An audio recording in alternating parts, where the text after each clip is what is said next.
Uh, yeah. Uh, yeah. Uh.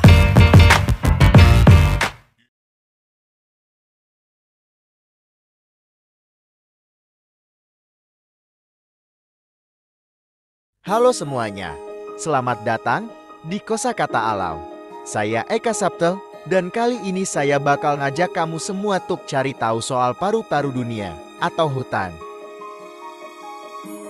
Hutan adalah wilayah daratan yang didominasi oleh pepohonan. Ratusan definisi hutan digunakan di seluruh dunia, menggabungkan faktor-faktor seperti kerapatan pohon, tinggi pohon, penggunaan lahan, kedudukan hukum, dan fungsi ekologis. Organisasi Pangan dan Pertanian mendefinisikan hutan sebagai lahan yang membentang lebih dari 0,5 hektar dengan pohon-pohon lebih tinggi dari 5 meter dan tutupan kanopi lebih dari 10% atau pohon-pohon yang mampu mencapai ambang batas ini secara in situ. Ini tidak termasuk lahan yang didominasi oleh penggunaan lahan pertanian atau perkotaan.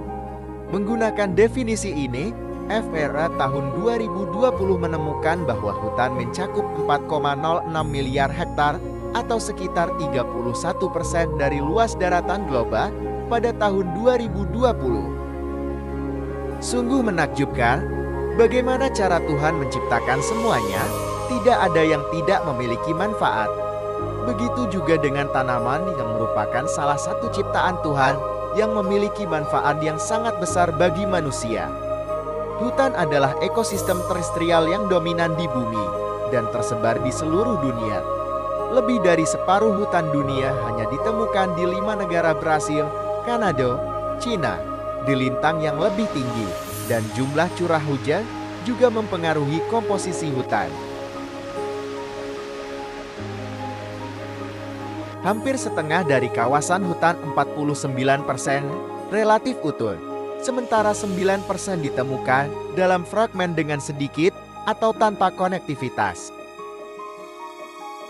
Hutan hujan tropis dan hutan konifer borean adalah yang paling sedikit terfragmentasi, sedangkan hutan kering subtropis dan hutan samudera beriklim sedang termasuk yang paling terfragmentasi.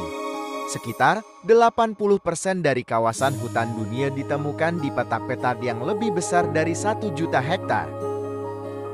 20% sisanya terletak di lebih dari 34 juta petak di seluruh dunia, sebagian besar berukuran kurang dari 1.000 hektar. Masyarakat manusia dan hutan saling mempengaruhi baik, secara positif maupun negatif. Hutan menyediakan jasa ekosistem bagi manusia dan berfungsi sebagai tempat wisata. Hutan juga dapat mempengaruhi kesehatan masyarakat, aktivitas manusia, termasuk penggunaan sumber daya hutan yang tidak berkelanjutan dapat berdampak negatif terhadap ekosistem hutan. Bayangkan mengiris sebuah hutan secara melintang. Hutan seakan-akan terdiri dari 3 bagian, yaitu bagian di atas tanah, bagian di permukaan tanah, dan bagian di bawah tanah. Jika kita menelusuri bagian di atas tanah hutan, maka akan terlihat tajuk mahkota pepohonan, batang kekayuan, dan tumbuhan bawah seperti perdu dan semak belukar. Di hutan alam, tajuk pepohonan biasanya tampak berlapis karena ada berbagai jenis pohon yang mulai tumbuh pada saat yang berlainan. Serasah disebut pula lantai hutan, meskipun lebih mirip dengan permadani. Serasah adalah guguran segala batang, cabang, daun, ranting, bunga, dan buah. Serasah memiliki peran penting karena merupakan sumber humus, yaitu lapisan tanah teratas yang subur. Uniknya, para penghuni justru memakan serasah. Rumah mereka itu menghan semua tumbuhan dan satwa di dunia. Begitupun manusia harus menyesuaikan diri dengan lingkungan tempat mereka berada. Jika suatu jenis tumbuhan atau satwa mampu menyesuaikan diri dengan lingkungan fisik di daerah tertentu, maka mereka akan dapat berkembang di daerah tersebut. Jika tidak, mereka justru tersingkir dari tempat ini. Contohnya, kita menemukan pohon bakau di daerah genangan dangkal air laut karena spesies pohon ini tahan dengan air asin dan memiliki akar napas yang sesuai dengan sifat tanah dan iklim panas pantai. Sebaliknya, cara berbagai tumbuhan dan satwa bertahan hidup akan memengaruhi lingkungan fisik mereka, terutama tanam, walaupun secara terbatas. Tumbuhan dan satwa yang berbagi tempat hidup yang sama justru lebih banyak saling memengaruhi di antara mereka agar mampu bertahan hidup di lingkungan tertentu. Berbagai tumbuhan dan hewan memang harus memilih antara bersaing dan bersekutu.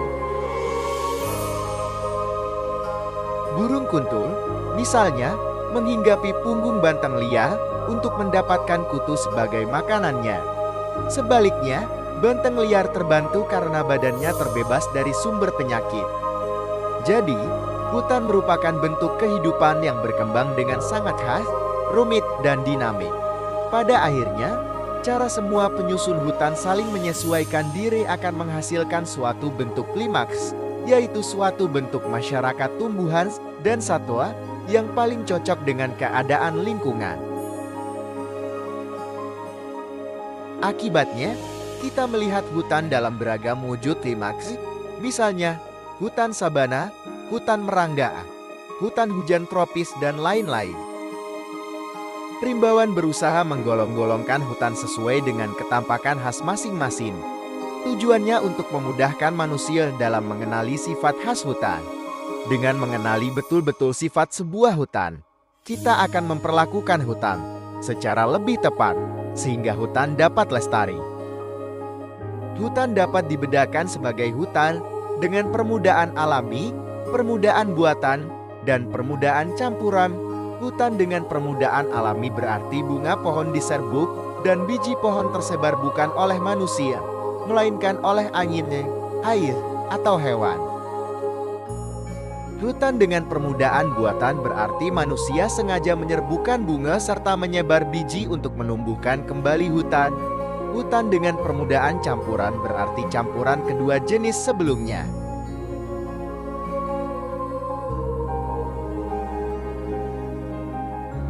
Di daerah beriklim Sidan, perbungaan terjadi dalam waktu singkat, sering tidak berlangsung setiap tahun, dan penyerbukannya lebih banyak melalui angin. Di daerah tropis, perbungaan terjadi hampir sepanjang tahun dan hampir setiap tahun. Sebagai pengecualian, perbungaan pohon-pohon di tropis merantai di Kalimantan dan Sumatera terjadi secara berkala. Pada tahun tertentu, hutan meranti berbunga secara berbarengan, tetapi pada tahun-tahun berikutnya, meranti sama sekali tidak berbunga. Musim bunga hutan meranti merupakan kesempatan emas untuk melihat biji-biji meranti yang memiliki sepasang sayap melayang-layang terbawa angin. Berdasarkan susunan jenisnya, kita mengenal hutan sejenis dan hutan campuran. Hutan sejenis atau hutan murni memiliki pepohonan yang sebagian besar berasal dari satu jenis, walaupun ini tidak berarti hanya ada satu jenis itu.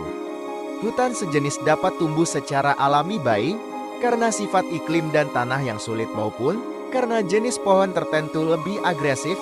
Misalnya, hutan Tusampinus di Aceh dan Kerinci terbentuk karena kebakaran hutan yang luas pernah terjadi dan hanya tusam jenis pohon yang bertahan hidup. Hutan sejenis dapat juga merupakan hutan buatan, yaitu hanya satu atau sedikit jenis pohon utama yang sengaja ditanam seperti itu oleh manusia, seperti dilakukan di lahan-lahan HTI hutan tanaman industri. Jasa ekosistem juga tak kalah penting. Hutan atau jasa lingkungan adalah manfaat yang diperoleh makhluk hidup dari hutan. Klasifikasi jasa lingkungan berdasarkan manfaat yang diperoleh manusia yaitu jasa penyediaan produk yang dihasilkan ekosistem sumber air dan makanan.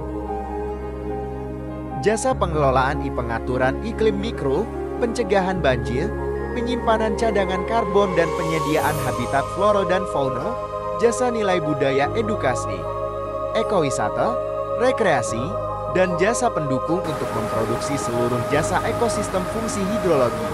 Dalam bahasa-bahasa di Indonesia, pengertian hutan juga merujuk kepada aneka hal yang bersifat liar tumbuh sendiri atau tidak dipelihara natural, atau untuk menekankan sifat-sifat liar dari sesuatu. Nama-nama hewan yang diimbuhi dengan kata hutan menunjukkan pengertian tersebut, misalnya anjing hutan, ayam hutan, babi hutan, kambing hutan, dan lain-lain.